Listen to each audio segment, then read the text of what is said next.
আসসালামু আলাইকুম রহমতুল্লাহি ওবরকাতুহু। সম্মানিত দর্শক, আজকে যে বিষয়টি নিয়ে আলোচনা করব এটি কোনো কালের নয়, মানে কোনো নির্ধারিত সময়ের নয়। এটি আওয়ামী লীগের জমানা কিংবা বিএনপির জমানা কিংবা এরশাদের জমানা অথবা পাকিস্তান জমানা নয়। আজকে যে বিষয়টি বলবো সেটা হলো রাজনীতির মহাকালের ইতিহাস। এই ইতিহাস এমনভাবে বর্ণনা করব এতে করে আপনি বুঝতে পারবেন, খুব সহজে বুঝতে পারবেন আমি আসলে কী বলতে চাচ্ছি এবং এর মাধ্যমে আমি আসলে কী বোঝাতে যাচ্ছি। এবং এমনভাবে বলবো যাতে করে আপনি সিদ্ধান্ত নিতে পারেন নিজের সম্পর্কে, দেশ সম্পর্কে, কাল সম্পর্কে। রাজনীতিতে পুতুল নাচ, রাজনীতিতে পুতুল এই শব্দটি ব্যাপক পরিচিত। দ্বিতীয় যে বিষয়টি হলো যে আমরা অনেক সময় একটা শব্দ ব্যবহার করি, তাসের ঘর, কাগজের তৈরি তাসের ঘর। তো সামান্য বাতাস হলে, ঝড় হলে, বৃষ্টি হলে আপনি যদি কাগজ দিয়ে একটা ঘর তৈরি করেন, সেই ঘর থাকে না, কোনো অবস্থাতে থাকে না। তো আপনি যখন নিজে অবৈধ হবেন, তারপর কোনো একটা পুতুল হবেন, তারপর পুতুল হওয়ার পরে আপনি একটা ঘর তৈরি করবেন। সেই ঘর আপনি কনক্রিট দিয়ে তৈরি করেন, স্বর্ণ দিয়ে তৈরি করেন, হীরা, মণি, মুক্তা, জহরত দিয়ে তৈরি করেন, পাহাড় কেটে কেটে আদ এবং সামুদ তাদের মতো তৈরি করেন, যেটাকে ইরামবাসী বলা হয়। কোরআনে যেটাকে বলা হয় ইরামবাসী। এবং এই ইরামবাসী এখন জর্ডানের একটা জায়গা আছে, নাম হলো পেত্রা। সেখানে দেখবেন যে পাহাড় কেটে কেটে সেই ইরামের অধিবাসীরা অসাধারণ সুন্দর সুন্দর হাজার হাজার বাড়িঘর তারা নির্মাণ করেছিল। তো এটি অতি আশ্চর্য, এখনো মানুষ অবাক হয়ে যায় যে এই পাহাড় কেটে কেটে এখানে কিভাবে তারা ঘর তৈরি করেছিল, কিভাবে তারা বসবাস করেছিল। এই মানে একটা অদ্ভুত শহর তারা বানিয়েছিল। কিন্তু সেই বাড়িঘর সব কিছুই তাসের ঘরের মতো উড়ে গিয়েছিল। এর কারণ হলো তারা যে কর্মগুলো করত, মন্দ কাজ করত, এই মন্দ কাজের ফলে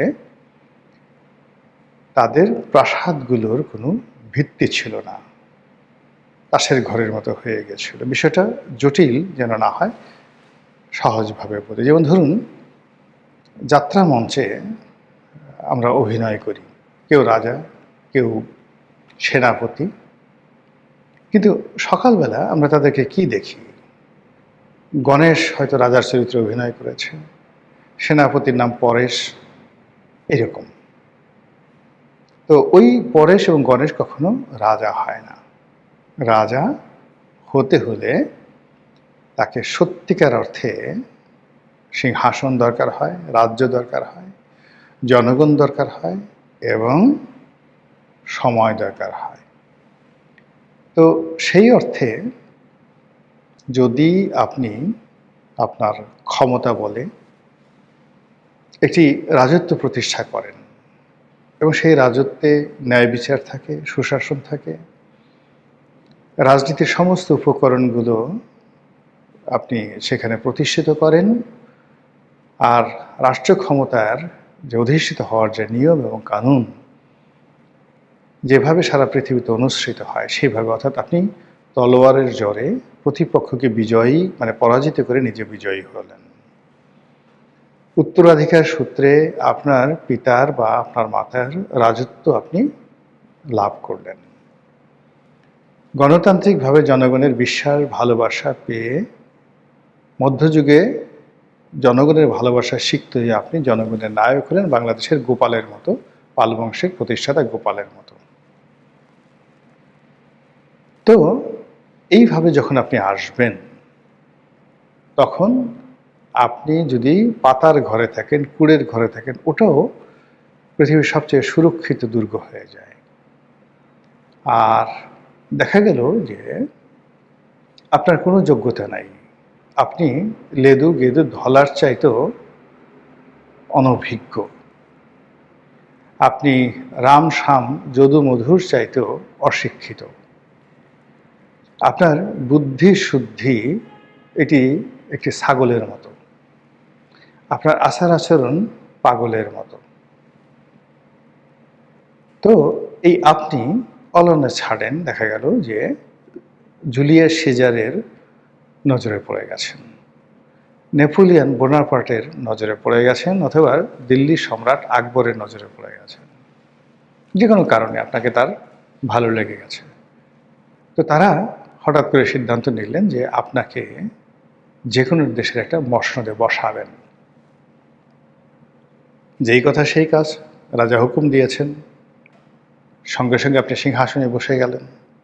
আপনার জন্য পোশাক বানানো হলো, আপনার জন্য ঘোড়া রেডি করা হলো, রথ, আবার সেই ঘোড়া টানার জন্য আপনার জন্য রথ বানানো হলো, আপনার জন্য মন্ত্রী মিনিস্টার আমির উমরা পায়েক পেয়াদা সব কিছু তৈরি করা হলো, আপনার জন্য হারেম তৈরি করা হলো, দেশ বিদেশ থেকে সুন্দরী রমণী এনে আপনার বাইজিখানাকে ভরিয়ে দেওয়া হলো, সারা দুনিয়া থেকে যত মদ্য আছে সেগুলো এনে সব ভরিয়ে দিল, এবং সবই আপনার যে মালিক জুলিয়াস সিজার, নেপোলিয়ন বোনাপার্ট, আকবর করলেন, এমনি এমনি করলেন। পুতুল, আপনাকে পুতুল বানিয়ে বসিয়ে দেওয়া হলো। তখন আপনি সিংহাসনে বসে যে কর্ম করবেন, সেই কর্মগুলি হবে পুতুলের মতো কর্ম, এবং আপনি যে কাজকর্মগুলো করবেন সেগুলো যেটা লিখিত থাকবে, ইতিহাস হবে, সেইগুলো হবে পুতুল নাচের ইতিকথার মতো। দ্বিতীয়ত হলো যে আপনি যে প্রাসাদে থাকবেন, সেই প্রাসাদ ইট বালু সিমেন্ট, সেই প্রাসাদ মরমর পাথরের তৈরি হোক, মার্বেল পাথরের তৈরি হোক, সেই প্রাসাদের প্রতিটি আনাচে কানাচে স্বর্ণ দিয়ে মুড়িয়ে দেওয়া হোক, কিন্তু সেটির স্থায়িত্ব হবে জাস্ট লাইক তাসের ঘরের মতো। যে কোনো সময় যে কোনো মুহূর্তে আপনার মালিক আপনার আশীর্বাদ আপনার মাথার উপর থেকে নিয়ে যাবে, আর আপনি সঙ্গে সঙ্গে সেখানে ধসে পড়বেন। মানুষ আপনার মালিকের ভয়ে গতকাল সন্ধ্যার সময় আপনাকে কুর্নিশ করেছে, সকালবেলা এসে তারা আপনাকে খুঁজবে কি করে পাড়া দিয়ে আপনার পেটের নাড়ি ভুঁড়ি বের করা ফেলা হয়। এটা হলো রাজনীতির ইতিহাস, এবং এই ইতিহাস বহুবার ঘটেছে। ছোট্ট একটা কাহিনী বলি। যখন নাদির শাহ আক্রমণ করেন, ভারত আক্রমণ করেন নাদির শাহ। নাদির শাহ কে ছিলেন? পারস্যের সম্রাট। তো তিনি ভারত আক্রমণ করলেন, তখন মুঘল সম্রাট মোহাম্মদ শাহ ক্ষমতাতে। তো দিল্লি আক্রমণ করতে আসছেন মোহাম্মদ শাহ, চিন্তা করলেন যে আমি তো বেসিক্যালি পুতুল, আমার তো কোনো ক্ষমতা নেই। দিল্লির আমির উমরা, তারপর মুঘল বংশের যারা লোকজন, তারা আমাকে বসিয়ে রেখেছে, আমি ভাতা খাই, আর সুবেদার মানে যে সকল সেনা শাসক আছেন তারা, যে সকল উমেদার আছেন তারা, জমিদার আছেন তারা, তারা প্রজাদেরকে অত্যাচার করে জুলুম করে যে টাকা দেয়, সেই টাকা আমরা মানে এই সিংহাসনে বসে সেগুলো আমি দুই হাতে অর্জন করি, খাই, আনন্দ করি, ফুর্তি করি। তো মোহাম্মদ শাহের অসাধারণ কতগুলো যাকে বলা হয় অভ্যাস ছিল। সে পৃথিবীর বিভিন্ন দেশ থেকে সুন্দরী সুন্দরী মেয়েদেরকে আনত বাচ্চা অবস্থায়, এবং এদেরকে কুমারী হিসেবে লালন পালন করত।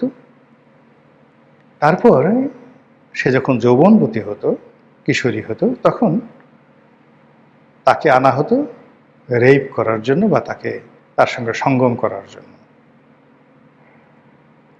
এবং এই যে আমি যে কাহিনীটি বলছি, এই কাহিনীটি খুশবন্ত সিং, বিখ্যাত লেখক খুশবন্ত সিং, তার দিল্লি বইতে এটি বর্ণনা করা আছে।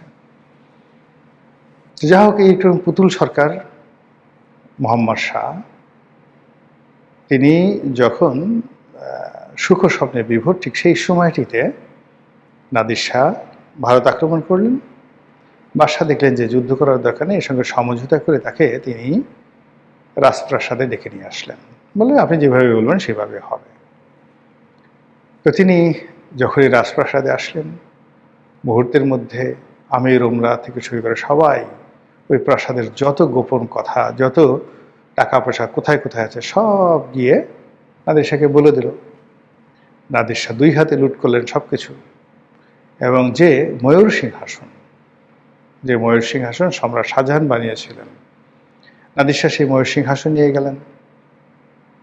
আর ওই প্রাসাদের যে সবচেয়ে সুন্দরী যে মেয়েটি, যে মেয়েটিকে তৈরি করা হয়েছিল কুমারী হিসেবে, ওই যে অসাধারণ সুন্দর মেয়েটিকে নাদির শাহ বললেন যে এরকম একটা মেয়ে আছে, ওটাকে নিয়ে আসো।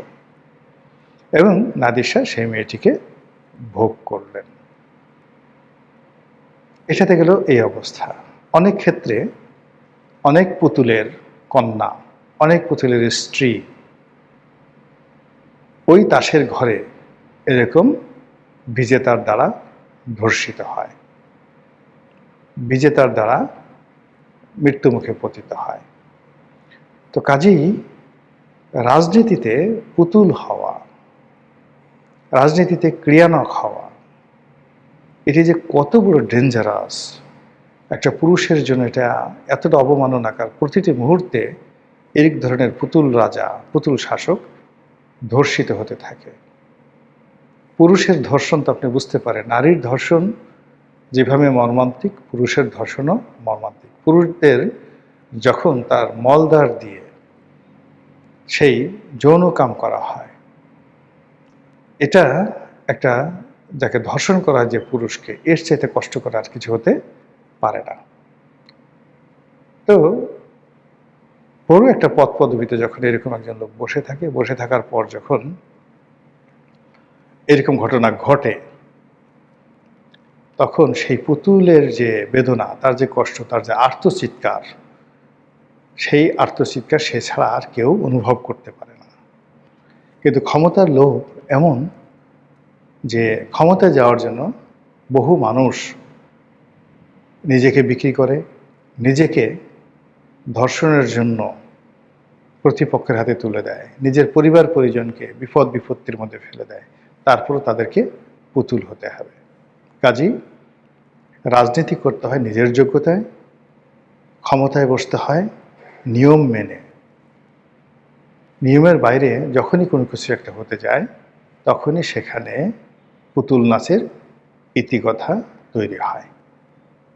এইভাবে তৈরি হয়েছে প্রাচীন দুনিয়ায়, তৈরি হয়েছে মধ্যযুগে, আর আধুনিক কালেও অহরহ তৈরি হয়ে যাচ্ছে। মহান আল্লাহ আমাদের সবাইকে হেদায়েত দান করুন এবং হেফাজত করুন। আসসালামু আলাইকুম ওয়া রাহমাতুল্লাহি ওয়া বারাকাতুহু।